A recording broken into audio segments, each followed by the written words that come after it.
જે કુટુંબની અંદર આપણે પૂર્વે વાત કરીએ તે પ્રમાણે what is right, who is right ઉપર ન ગયા, હક ઉપર ન ગયા. દરેક કેવી રીતે આ પ્રશ્નનો ઉકેલ આવે, કઈ વસ્તુ સાચી છે એની ઉપર ગયા. ને એટલા માટે જ ભરત પોતાનો બધો જ ભોગ આપવા તૈયાર છે ભાઈ માટે. મારો ભાઈ છે, એના માટે હું મારું બધું જ અર્પણ કરી દઉં, એમ ભરત બધો જ ભોગ આપવા તૈયાર છે. સામે રામચંદ્રજી પણ ભરતને સમજાવે છે, મનાવે છે, અને છેવટે ભરત એ પોતે પાદુકા માથે મૂકી અને ચિત્રકૂટ ઉપરથી વિદાય લીધી. અયોધ્યા આવ્યા બાદ ભરત નંદીગ્રામમાં રહેવા લાગ્યા. ત્યાં રાજ સિંહાસન પર રામની પાદુકા મૂકી અને જાણે રામનું સ્વરૂપ ન હોય એ રીતે ભરત એ પાદુકાને રોજ છત્ર ધરતા, એને પંખો નાખતા, એને ચમર ઢોળતા. રાજ્યનું કોઈ પણ કાર્ય કરવાનું આવે તો ભરત પહેલાં પાદુકાને એ વાતનું નિવેદન કરતા, પછી ભગવાન રામચંદ્રજીને અંતરમાં ધારીને જે નિર્ણય થાય એ નિર્ણય ત્યાં રજૂ કરતા. કોઈ પણ કંઈ ભેટ સોગાદ લાવે તો ભરત પહેલાં એ ભેટ સોગાદ પાદુકાને અર્પણ કરતા અને એને ધરાવ્યા પછી જ એ ભરત બધી વસ્તુ ગ્રહણ કરતા. રામ રાજ્યની આ પદ્ધતિ કે માલિક એક ભગવાન છે અને આપણે બધા તો એના સેવક છીએ, જેને પાછળના વર્ષોમાં ગાંધીજી જેવાએ ટ્રસ્ટીશીપ કહ્યું કે આ કોઈ પણ કાર્ય એની અંદર હું તો ખાલી એક ટ્રસ્ટી છું, માલિક તો ભગવાન પોતે છે. એ રીતની ભાવના એ જ્યારે કેળવાય ત્યારે નિશ્ચિંતતા આવી જાય, નિર્ભયતા આવી જાય અને એના કાર્યની અંદર દિન પ્રતિદિન પ્રગતિ થાય. એટલા માટે જ્યારે શિવાજીની પાસે સમર્થ રામદાસે રાજ્ય માગ્યું, શિવાજી બહુ પ્રસન્ન થાય કે હો, ગુરુએ મારી પાસે રાજ્ય માગ્યું, એટલે પોતે રાજ્ય ગુરુને અર્પણ કરી દીધું. અર્પણ કર્યા પછી સમર્થ રામદાસે પુનઃ એ રાજ્ય શિવાજીને આપ્યું અને કહ્યું કે તારા રાજ્યનો ધ્વજ એ ભગવો રાખજે અને એમ માનજે કે તું તો ખાલી નિમિત્ત જ છો, રાજા તું નથી, રાજા તો ધર્મ છે. તો આ રીતે શાસનની આખી એક વ્યવસ્થા આપણે જોઈએ છીએ કે ભરતજી હતા, એ ભરતજીએ પ્રધાનપણે રામચંદ્રને રાખ્યા. કહેતા કે પાદુકાને પ્રધાનપણે રાખી અને પાદુકાને જ બધું પૂછી કરીને કરે. હું તો ટ્રસ્ટી જ છું, હું તો આમાં નિમિત્ત જ છું, જે કંઈ કરે છે પાદુકા કરે છે. કહેતા કે શ્રી રામચંદ્રજી કરે છે. એવી ભાવના રાખીને ભરતે કર્યું. આ રામ રાજ્યની રીત છે. એ રામ રાજ્યની રીત આપણે જોઈએ છીએ કે અત્યારે પણ ચાલી આવે છે. કેનેડાના પાર્લામેન્ટમાં જ્યારે એનાઉન્સમેન્ટ થયું કે હવે હું જેમનું આપણે આજે સન્માન કરવાના છીએ એવા પ્રમુખ સ્વામી મહારાજને વિનંતી કરું છું કે તેઓ પોતાના સ્થાને ઊભા થાય, જેથી આપણે બધા જે કંઈ સંસદ સભ્યો છે એમને એમના દર્શન થાય અને આપણે બધા એને તાળીઓથી વધાવીશું. એ સમયે બધાની નજર જે ગેલેરી બાજુ બધા સંતો બેઠા હતા, જે મુખ્ય ગેલેરીમાં, એ તરફ બધાની નજર ગઈ, પણ કોઈ સંત ઊભો ના થાય. ઓલા એનાઉન્સમેન્ટ કર્યું હતું કે પ્રમુખ સ્વામી મહારાજ ઊભા થાય, પણ કોઈ ઊભા ના થયા. પ્રમુખ સ્વામી મહારાજ એ વખતે શું કરતા હતા? સ્વામી એ વખતે ઠાકોરજીના સેવક નિર્ભય સ્વરૂપ સ્વામી એમને આગ્રહ કરતા હતા કે તમે ઊભા થાઓ. નિર્ભય સ્વરૂપ સ્વામી કહ્યું કે બાપા હું શું કામ ઊભો થઉં? બાપા કે આ સન્માન ઠાકોરજીનું થાય છે, એટલે ઠાકોરજીને લઈને તમે ઊભા થાઓ. જો આ ટ્રસ્ટીશીપ, સન્માન મારું થતું જ નથી, જે કંઈ થાય છે એ ભગવાનનું થાય છે. આ રામ રાજ્યની રીત છે. એ રીતનું સ્થાપન આ BAPS સંસ્થામાં થયું છે. જે કંઈ આવે એ સૌ પ્રથમ ભગવાનને ધારણ કરવામાં આવે, ભગવાનને આપવામાં આવે, પછી જ કાર્ય થાય. જે કંઈ નિર્ણય થાય તો તો પેલા ભગવાન પાસે પહોંચે અને પછી જ એ નિર્ણય અપાય. ડૉક્ટર વિલિયમ્સ એ પીએચડી કરતા હતા ને સાઉથ આફ્રિકાના, અને પીએચડી કરતા હતા ત્યારે લંડનમાં પરમ પૂજ્ય સ્વામીશ્રીને મળ્યા, કારણ કે એમનો પીએચડીનો વિષય હતો the Swaminarayan, the new face of Hinduism, the Swaminarayan sect. હિન્દુઇઝમનો, હિન્દુ ધર્મનો નવો પ્રવાહ, સ્વામિનારાયણ સંપ્રદાય, એના ઉપર પીએચડી કરતા હતા. એટલે બીએપીએસની અંદર પણ એમને બધું માહિતી મેળવી અને પ્રમુખ સ્વામી મહારાજની આગળ આવ્યા. સ્વામીજીનો બધો ઇન્ટરવ્યૂ લીધો. ઇન્ટરવ્યૂમાં ડૉક્ટર વિલિયમ્સે પૂછ્યું સ્વામીજીને કે તમે કાંઈ સંસાર વ્યવહાર કર્યો નથી, તમે કોઈ દિવસ કંઈ ધંધો કર્યો નથી, કંઈ લગ્ન કે એવું કંઈ કર્યું નથી, તો પણ તમને રોજના સેંકડો હરિભક્તો મળવા આવે છે, એને તમે ઉત્તર હળવાશથી કઈ રીતે તમે આપો છો? ત્યારે સ્વામી બાપાએ કહ્યું કે હું પ્રશ્ન સાંભળું, પછી ભગવાનને પ્રાર્થના કરું છું અને ભગવાન જે સુઝાડે એ જવાબ આપું છું. જો આ ટ્રસ્ટી છે. ભરત રામ રાજ્યના સ્થાપનની અંદર સૌ પ્રથમ પાદુકાને પૂછે. પ્રમુખ સ્વામી મહારાજ ભગવાનને કહેતા ઠાકોરજીને પૂછે મનોમન, ભગવાન જે સુઝાડે એ જવાબ આપું છું, મારી બુદ્ધિથી નથી આપતો.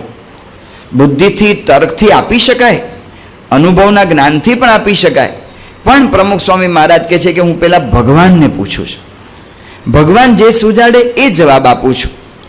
વિલિયમ્સે કહ્યું કે કોઈ વખત તમને અફસોસ એવો થયો ખરો કે આના કરતાં આ જવાબ આપ્યો તો સારું હતું?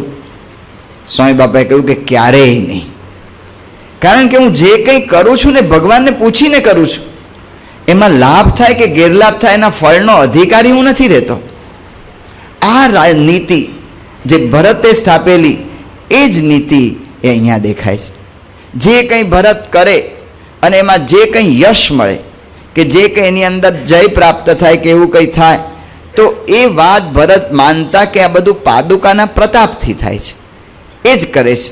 જો આખી બીએપીએસ સંસ્થામાં સત્પુરુષ એમના પ્રતાપ કેવી આખી આ નીતિ, રામ રાજ્યની નીતિ એ કેવી પ્રવેશી ગઈ છે સાહજિકતાથી, કોઈ ખ્યાલ ના આવે એ રીતે. અડવાણી જ્યારે અક્ષરધામનું ઉદ્ઘાટન થયું ગાંધીનગર, ત્યારે ગાંધીનગરમાં જ્યારે અડવાણીજી પધાર્યા, અને અડવાણીજી ત્યારે પ્રથમ આપણો યોગ હતો, અને ગાંધીનગર જ્યારે પોતે પધાર્યા ત્યારે એમણે કહ્યું કે આ અક્ષરધામની આખી રચના થઈ એની પાછળ કોનું કાર્ય? એટલે કહ્યું ભાઈ આ તો બધું ટીમ વર્ક છે, બધા સંતો, હરિભક્તો, કાર્યકર્તાઓ બધાનું ટીમ વર્ક છે. કે હું એમ પૂછું છું કે પહેલો સંકલ્પ કોને થયો અક્ષરધામ આવું કરવાનો? તો કહ્યું કે ના, એટલે સ્વયંસેવકો એવું કહ્યું કે આ બધું છે ને સ્વામી બાપાના સંકલ્પે થાય છે. એટલે અડવાણીજી સ્વામી બાપાને જ્યારે મળ્યા ત્યારે પૂછ્યું કે આ આખું આ થયું અક્ષરધામ, એનું રચયિતા કોણ, બધું કોણ આ બધું કર્યું ને સંકલ્પ કોને થયો? સ્વામી કે મારા બધા સંતો અને હરિભક્તોને થયો. હરિભક્તોને સંતોને પૂછે છે તો કે સ્વામી બાપાને થયો, સ્વામી બાપાને પૂછે તો કે છે કે સંતોને હરિભક્તોને થયો. અડવાણી નવાઈ પામી ગયા કે આ કેવી સંસ્થા છે કે જેમાં કોઈ યશ લેવા તૈયાર નથી. યશ માટે તો લોકમાં કેટલી દોડાદોડ થાય છે. આ આખી રામ રાજ્યની રીતિ, યશ એક ભગવાનનો, યશ એક સંતનો, એ રામ રાજ્યની રીતિ જે ભરતે સ્થાપી એ રીતિ અદ્યાવધિ પર્યંત પણ આપણે અહીંયા બીએપીએસ સંસ્થામાં ચાલુ રહી છે. પહેલે દિવસે આપણે વાત કરી હતી રામસ્ય અયનમ, રામનું ઘર ક્યાં છે, એનું સરનામું શું છે, એનું સરનામું જેમ જેમ આપણે આવો અભ્યાસ કરતા જઈએ ને એમ પ્રમુખ સ્વામી આગળ મળે છે. આ રામસ્ય અયનમ, આ રીતે અયોધ્યાની અંદર રાજ્ય હવે શરૂ થઈ ગયું છે. ભગવાન રામચંદ્રજી, સીતાજી અને લક્ષ્મણજી એમણે વિચાર કર્યો કે આ ચિત્રકૂટ ઉપર આપણે અહીંયા રહેશું તો અયોધ્યાવાસીઓ વારંવાર અહીંયા આવ્યા કરશે, દર્શન માટે આવશે, મળવા આવશે, એમને આવી રીતે આપણા સમાગમની ઈચ્છાઓ એટલે આવ્યા કરશે. વારંવાર અહીંયા આવશે તો અહીંયા ઋષિઓ જે રહે છે એકાંત પ્રિય છે, કેવળ ભગવાનનું ભજન કરવા માટે જ વસ્તી છોડીને અહીં આવી ગયા છે, એમને ખલેલ પડશે, એમને તકલીફ પડશે. એટલે આપણે ચિત્રકૂટનો ત્યાગ કરી દઈએ. ચિત્રકૂટનો ત્યાગ કરીને શ્રી રામ, સીતા અને લક્ષ્મણ એ ત્યાંથી આગળ નીકળે છે અને આગળ નીકળે છે ત્યારથી અરણ્યકાંડની શરૂઆત થાય છે. હવે આપણે અરણ્યકાંડમાં પ્રવેશ કરીએ છીએ. અત્યાર સુધી જે કંઈ આપણે પરિચય કર્યો એ ભગવાન શ્રી રામના કુટુંબનો. મહારાજે મધ્યના 28મા વચનામૃતમાં કહ્યું કે પુરુષ માત્રને વિશે ભગવાન રામચંદ્ર જેવા કોઈ પુરુષ નથી. કહેતા કે એક આદર્શ નરનો એનો આપણે અભ્યાસ કર્યો, એમનો મહિમા જાણવાનો પ્રયત્ન કર્યો. એટલે રામનું કુટુંબ, એક માનવનું કુટુંબ કેવું હોઈ શકે, આદર્શ કુટુંબ કેવું હોઈ શકે એ એના પરથી જાણ્યું. હવે આપણે અરણ્યકાંડની અંદર રાક્ષસના કુટુંબનો પરિચય કરીશું. 3 પ્રકારના કુટુંબો રામાયણની અંદર છે. મુખ્યત્વે એક માનવ કુટુંબ, રામનું કુટુંબ, દશરથનું કુટુંબ. બીજું રાક્ષસનું કુટુંબ, રાવણનું કુટુંબ. ને ત્રીજું વાનર કુટુંબ, એ સુગ્રીવ ને વાલીનું કુટુંબ. આ ત્રણેયનો આપણે પરિચય કરવાના છીએ. તો એની અંદર રામચંદ્રજી આગળ વધે છે. રામચંદ્ર, સીતા અને લક્ષ્મણ આગળ વધે છે. રસ્તામાં સીતાજી ભગવાન શ્રી રામચંદ્રને કહે છે કે મને એક વાત કહેવાની તમને બહુ ઈચ્છા થાય છે. આ લોકમાં મોટા પુરુષોને વિશે 3 પ્રકારના દોષ મુખ્ય કયા છે. એક તો મિથ્યાપવાદ, બીજો વ્યભિચાર અને ત્રીજું વેર વિનાની હિંસા. એમાં હું વિચાર કરું છું કે મિથ્યાવાદ, મિથ્યાપવાદ ને મિથ્યાવાદ, કે મિથ્યા બોલવું, અસત્ય બોલવું, એ તો તમારામાં ક્યારેય પણ સંભવી શકશે નહીં. એ તો તમે ક્યારેય નહીં કરો. વ્યભિચારની તો કલ્પના પણ ન કરી શકાય તમારે માટે. પણ આપણે જ્યારે જંગલમાં નીકળ્યા છીએ, તમે જ્યારે મુનિવેશ ધારણ કર્યો છે, તેમ છતાં પણ આ બાણને તીરકામઠા એ હારે રાખીએ છીએ. એટલે મને એમ થાય છે કે આ શું કામ આપણે રાખીએ? કંઈ બધા રાક્ષસો તો એવા નથી હોતા, રાક્ષસોમાં પણ સારા રાક્ષસો હોય છે. તો આ શું કામ આપણે આવી રીતે વેર વિનાની હિંસા સાથ કરવી જોઈએ? કારણ કે એક કથા કહી કે એક વખત એક તપસ્વી મુનિ હતા, એ બહુ જ તપ કરતા હતા. તપમાંથી એમને ચલાયમાન કરવા માટે ઇન્દ્ર ત્યાં એણે અપ્સરાઓ મોકલી. તો પણ મુનિનું તપ એટલું બધું હતું કે એમણે જરાય ચલાયમાન ન થયા. એ મુનિ ચલાયમાન ન થયા એટલે ઇન્દ્રે હવે યુક્તિ કરી. આ વ્યક્તિ તમોગુણથી પડે એમ નથી, આ વ્યક્તિ રજોગુણથી પડે એમ નથી. જ્યારે તમો ને રજોથી ન પડીએ ને ત્યારે માયા સત્વગુણમાં પણ પ્રવેશ કરે છે. તો સત્વગુણની અંદર પ્રવેશ કરીને ઇન્દ્રે પોતે નક્કી કર્યું. એક સામાન્ય રાજાના વેશે ત્યાં ગયા, રાજપુરુષના વેશે ત્યાં ગયા અને ત્યાં કહ્યું એ ઋષિ મુનિને કે મારું એક કામ કરશો? કોઈનું પણ કાર્ય કરવું, પરોપકારનું કાર્ય કરવું એ ઋષિની ભાવના હતી. તો કે હા કરીશ. કે હું થોડો સમય ક્યાંક બહાર જવાનો છું, તો મારી આ તલવાર કેટલાક ખડક કે છે, તો આ તલવાર, એ તલવાર તમને થાપણ તરીકે આપું છું, એને બરાબર સાચવજો. મહાત્માએ કહ્યું કે હું સાચવીશ. અને એ થાપણ લીધી તો લેતા તો લેવાઈ ગઈ. હવે ઇન્દ્ર તો જતો રહ્યો. મહાત્માને પછી આશ્રમમાંથી બહાર જવાનું થયું. આશ્રમમાંથી બહાર જવું એ દરમિયાન આ તલવાર કોઈ ઉપાડી જાય તો? તલવાર સાથે રાખવી જ પડે ને. ઉપાડી જાય તો આપણે થાપણ લીધી છે એનું આપણે સાચવી નહીં તો આપણે એનો દ્રોહ કર્યો કહેવાય. એક ધર્મની બુદ્ધિથી એ મહાત્મા હારે તલવાર ફેરવવા માંડ્યા. મહાત્મા તલવાર સાથે લેતા હતા. સીતાજી કહે છે કે આયુધ છે ને એ પોતાના ગુણનો ભાગ ભજવે જ છે, ગમે તે આયુધ હોય, સામાન્ય આયુધ હોય તોય.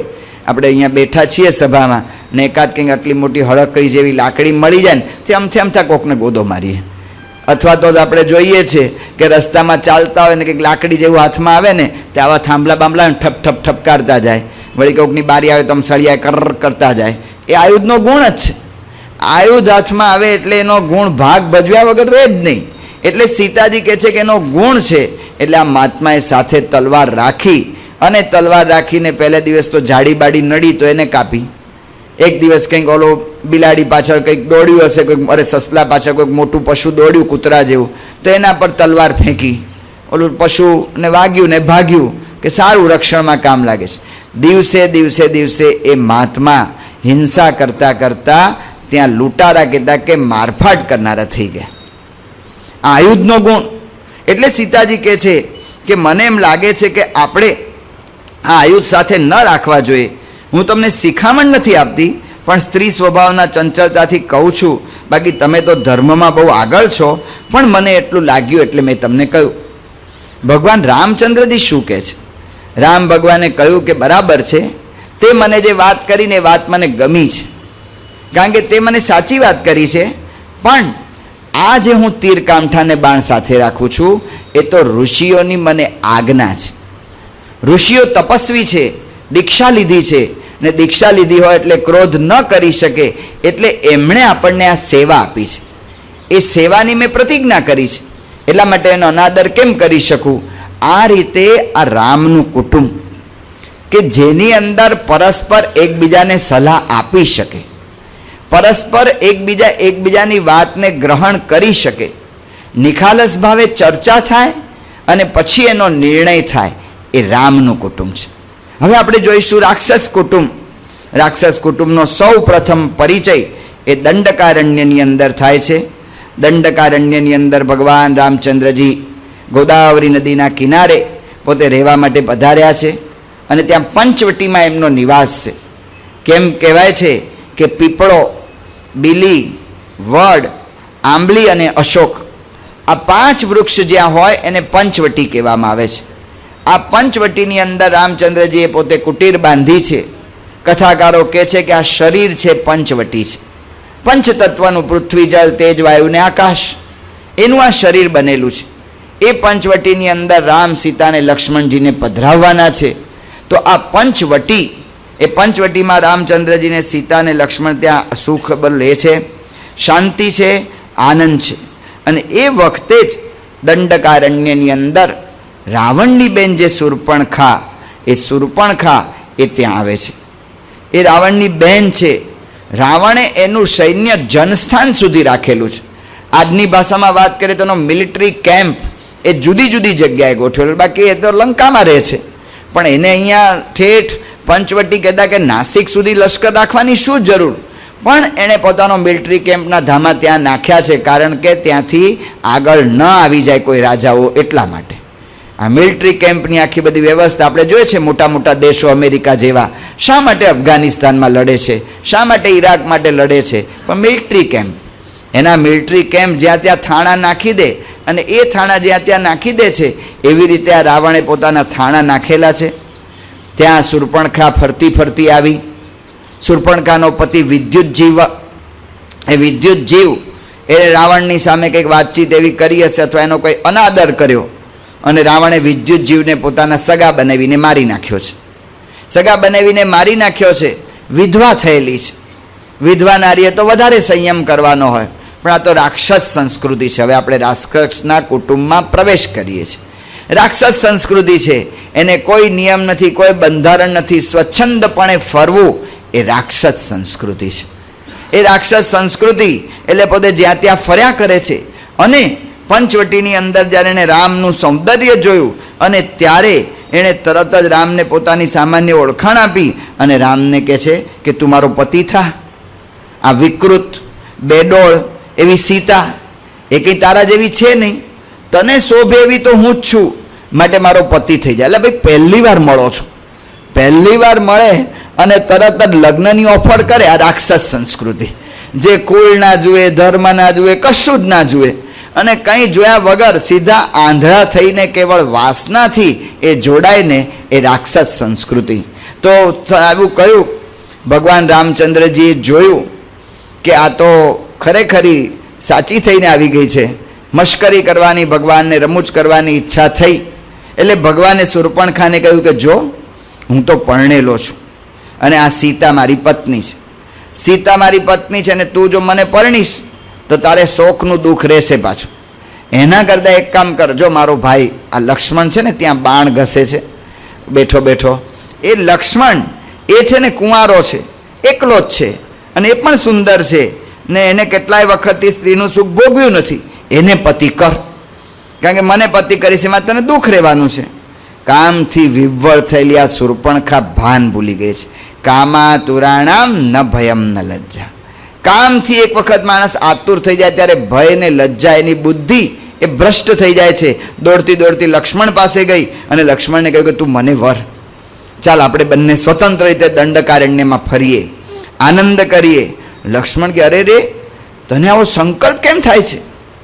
રામચંદ્ર જેવા રામચંદ્રને મૂકીને મને પરણવા શું કામ તૈયાર થાય છે? કારણ કે હું તો રામનો સેવક છું. સેવક તો કાયમ પરતંત્ર રહે.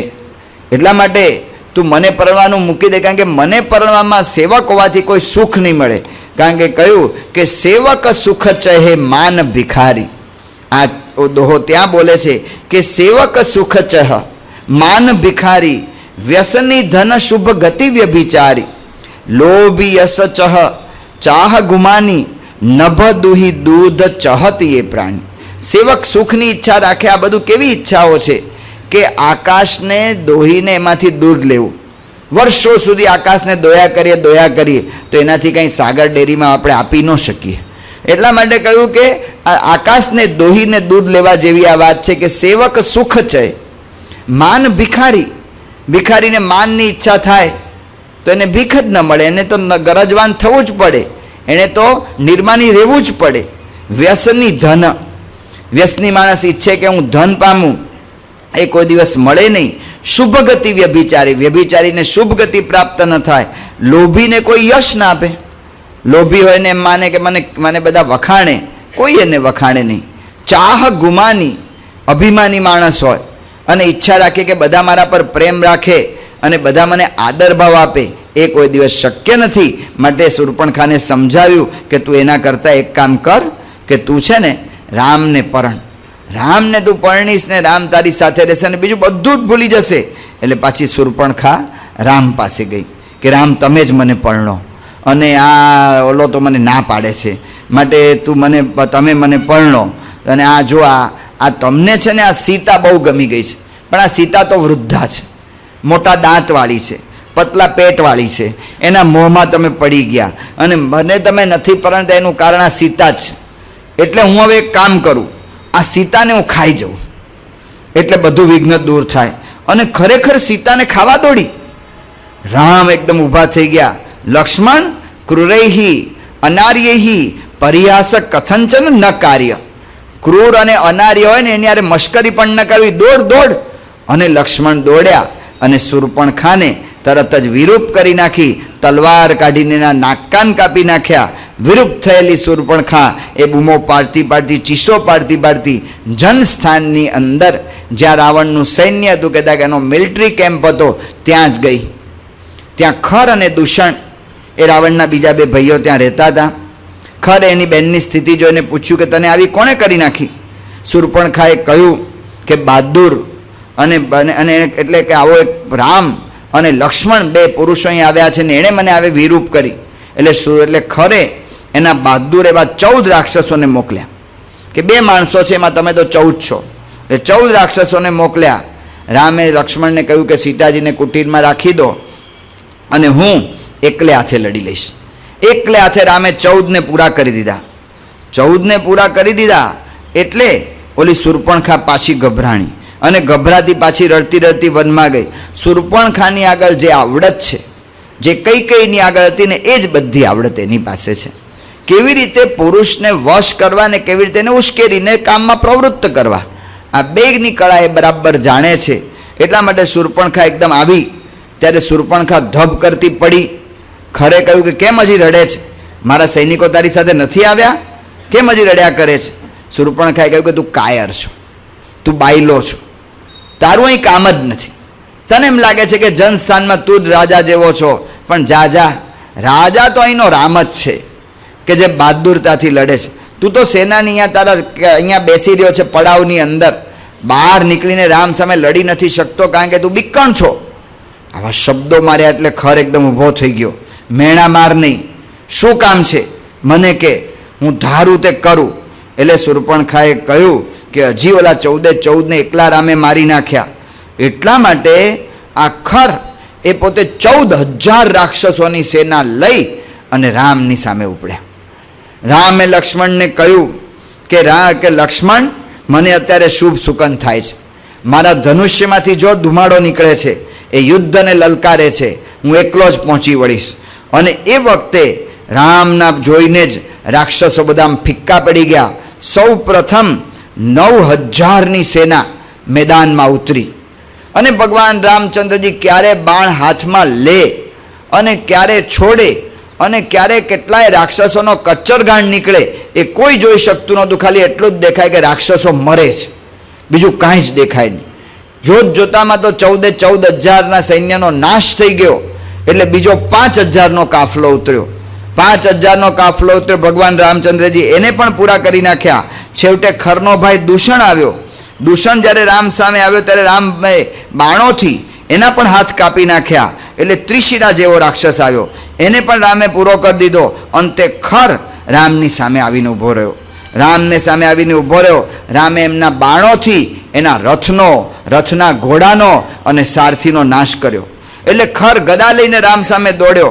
રામ એની ગદા તોડી નાખી. ગદા તોડી એટલે એને ઝાડ આખું ઉખેડ્યું અને ઝાડ ઉખેડીને રામ સામે ઝાડ મારવા દોડ્યો તો રામે એ ઝાડને તોડી નાખ્યું અને બાણોના ઘાથી લોહીના એટલા બધા રેલા ચાલ્યા પણ તોય ખર મરે નહીં, એ લડતો જ રહ્યો. અંતે રામે અગસ્ત્ય મુનિએ આપેલું વૈષ્ણવાસ્ત્ર જ્યારે છોડ્યું, એ વૈષ્ણવાસ્ત્રથી ખરનો નાશ થયો, કદાચ એનો મોક્ષ થયો.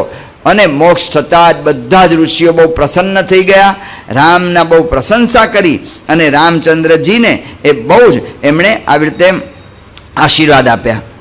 આ સમાચાર એ જે રાવણ મર્યો, રાક્ષસ મર્યો, એના સમાચાર લઈને અકંપન નામનો રાક્ષસ એ ભાગી ગયો. તો આ સેનામાંથી એ રાવણ પાસે પહોંચ્યો અને રાવણ પાસે લંકામાં ગયો. લંકામાં જઈને એણે રાવણને કહ્યું કે જનસ્થાનમાં રહેલું આપણું સમસ્ત સૈન્ય ખર અને દૂષણ એ બધા જ નાશ પામ્યા છે. રાવણ એકદમ ક્રોધિત થઈ ગયો. કોણ મારા સૈન્યનો નાશ કર્યો? ઇન્દ્ર હતો, કુબેર હતો, યમ હતો, વરુણ હતો? કોઈને એટલી શક્તિ નથી કે મારો નાશ કરે. હું કાળનો કાળ છું, હું તો અગ્નિને બાળું, મૃત્યુને મારું.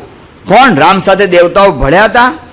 અકંપને કહ્યું કે બધી વાત તમે જો ઈચ્છતા હો તો વિગતવાર કરું, પણ પહેલાં એક વાત કે તમે મને એમ કહો કે હું તને અભય વરદાન આપું છું તો હું વાત કરું. જો આ રાક્ષસ સંસ્કૃતિનો પરિચય આપણે મેળવીએ છીએ. રાક્ષસના કુટુંબમાં કોઈને સાચી વાત કહી શકતું નથી. સાચી વાત કહે તો સામે એવો પ્રતિકાર થાય એટલે પછી ઓલા વાત જ મૂકી દે છે. આ રાક્ષસ સંસ્કૃતિ. ઘરમાં મારો વટ પડવો જોઈએ. મારી સામે કોઈ એક શબ્દ બોલે છે નો, એ જે ખુમારીને કેફ રહે છે ને, એ રાક્ષસ સંસ્કૃતિ છે. પ્રભાવ પાડવા માટેની વાતો, પોતાનો પ્રભાવ ઘરમાં રહે અને એનાથી બધા દબાયેલા રહે, એનું નામ જ સાચું ઘર. એ જે કલ્પના છે ને, રાવણનું કુટુંબ છે. એ રાવણનું કુટુંબ છે. ત્યાં અમારે ભાવનગરની અંદર અલંગની અંદર શિપ બ્રેકિંગ યાર્ડ છે. તો શિપ બ્રેકિંગ યાર્ડ છે કે ત્યાં કે બધા વાહનો તોડવાનો બધો ધંધો થાય છે. વચ્ચે થોડા સરકારી પ્રશ્ન થયા હતા અને પ્રશ્ન થયા હતા એટલે બધી વાટાઘાટો ચાલતી હતી ને એમાં નક્કી કરવામાં આવ્યું કે આપણે આ જ્યાં સુધી આપણે વાટાઘાટ પૂરી ન થાય ત્યાં સુધી કોઈ પણ એક પણ શિપ સરકારે કહ્યું કે તમે તોડી નહીં શકો. એટલે બધા નવરા પડી ગયા. લગભગ 15-20 દિવસ એમાં નીકળી ગયા હતા. તો એ ઓલા શેઠિયાઓ હતા, એને કંઈ કામ તો કરવાનું હોય જ નહીં. ત્યાં એની બધી મુખ્ય કમિટી જ બધું ચર્ચા કરતી હોય. તો એ શેઠિયાઓ રોજ દરિયા કિનારે જાય. દરિયા કિનારે ત્યાં જાય, 20-25 કિલોમીટર જેટલું દૂર છે, ત્યાં જાય અને ત્યાં આખો દાડો કાઢે. તો સંતોએ વાત કરી કે તમે દરિયા કિનારે અત્યારે તો 15-20 દાડા તમારે કંઈ કામ જ નથી, તો તમે શું કામ ત્યાં જાઓ છો? ત્યાં તમારે કંઈ કામ થવાનું નથી અને ત્યાં તમારું ટાઢું ટિફિન મંગાવીને ખાઓ છો. એના કરતાં તમને હવે રજા જેવું મળ્યું છે તો ઘર બેઠા બેઠા સરસ મજાની ગરમ ગરમ રોટલી ને શાક ને બીજું બધું મિષ્ટાન જમો ને, ગરમા ગરમ રસોઈ.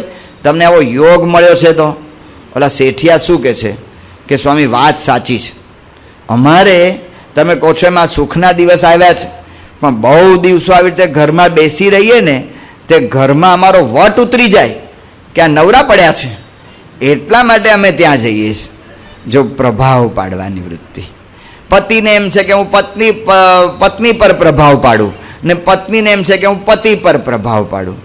એક ગોલ્ડ મેડાલિસ્ટ ડૉક્ટર અને એને એક બેન સાથે હેત થઈ ગયું. એ બેન પણ ગોલ્ડ મેડાલિસ્ટ ડૉક્ટર હતા. બે એકબીજાને વિશે પ્રેમ થયો એટલે બંને થયું કે લગ્ન કરી. પણ ઓલા ડૉક્ટર જે પુરુષ હતા એના બાપે ના પાડી કે મને આ લગ્ન મંજૂર નથી. બે જણે નક્કી કર્યું કે કાંઈ વાંધો નહીં, જ્યારે લગ્ન મંજૂર કહેશે ત્યારે આપણે કરશું.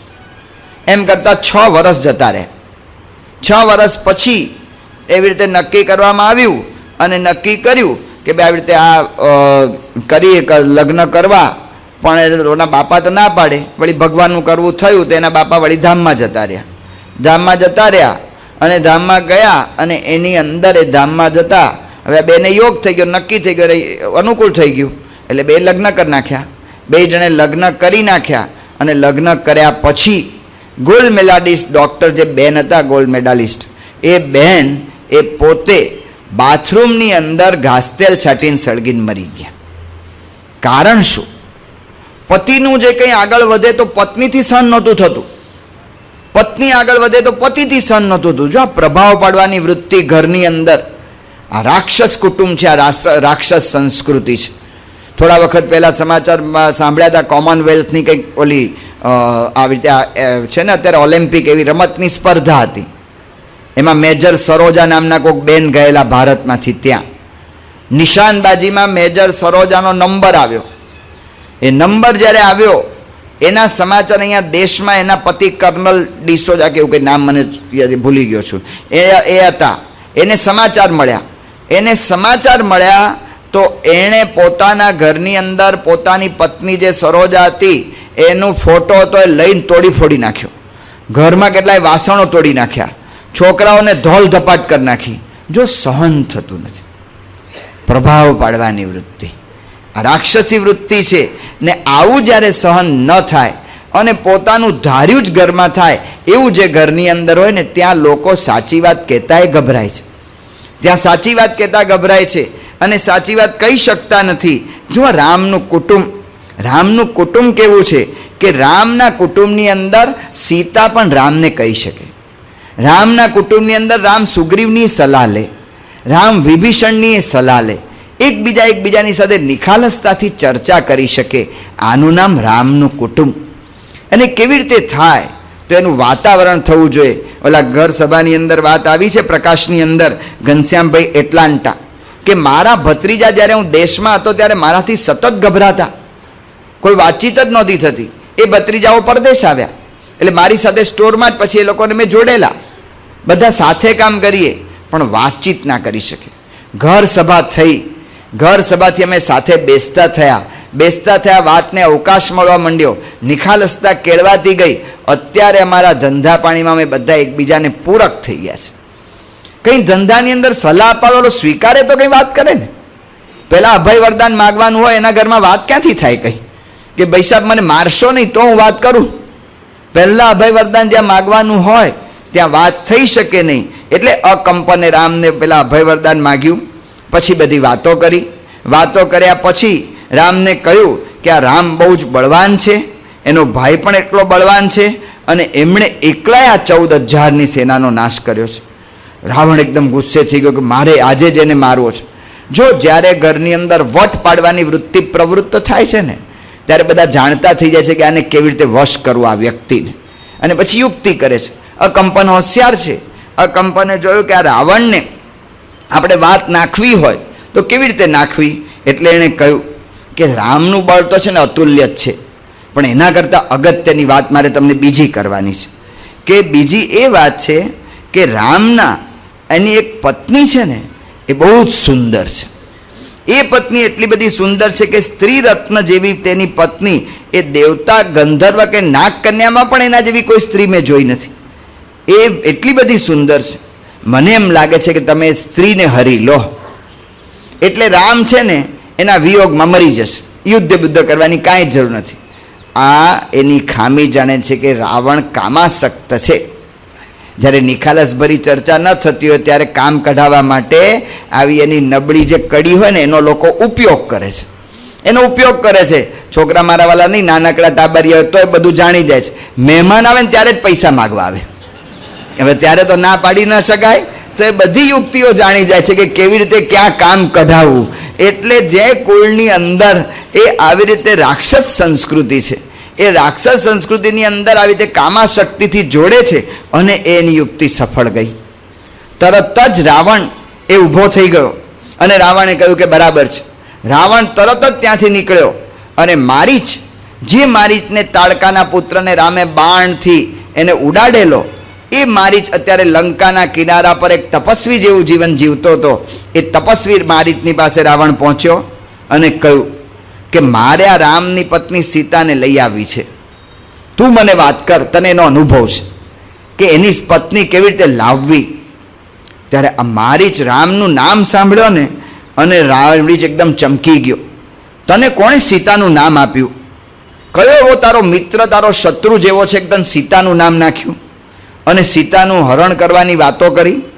રામરૂપી સિંહને છંછેડવો એ સારું નથી, એનું પરિણામ સારું નહીં આવે. માટે એક કામ કર, હે રાવણ, તું પ્રસન્ન થા, લંકામાં જા, તારે ઘણી બધી સ્ત્રીઓ છે, એને સુખેથી ભોગવ, પણ રામને સીતાને વનમાં સુખ લેવા દે, મારું આટલું કહ્યું માન. આટલું કહીને બહુ સમજાવ્યો ત્યારે રાવણ પાછો હટ્યો. જો આ રાવણનું કુટુંબ, એ કુટુંબની અંદર કેવી પ્રકૃતિ છે બધાની. શૂર્પણખા, એ શૂર્પણખાના નાક કાન કપાયા, પોતાનું ભૂંડું થયું, એના માટે એ બધાનો નાશ કરવા તૈયાર થઈ છે. એટલા માટે તુલસીદાસજી કહ્યું કે શૂર્પણખા રાવણ કી બહેની. શૂર્પણખા છે એ રાવણની બહેન છે. અને કેવી છે રાવણ કી બહેની? દુષ્ટ હૃદય દારૂણ જસ અહની. દુષ્ટ હૃદય જેવી રીતે સાપણ હોય ને એના જેવી છે. સાપણ પોતાના છોકરાને ખાઈ જાય. એક પોતાના સારું કરવા માટે શૂર્પણખાએ 14,000 સૈન્યનો નાશ કરાવી નાખ્યો. એના ભય ખર અને દૂષણનો નાશ કરાવી નાખ્યો. આ રાવણ એને આટલા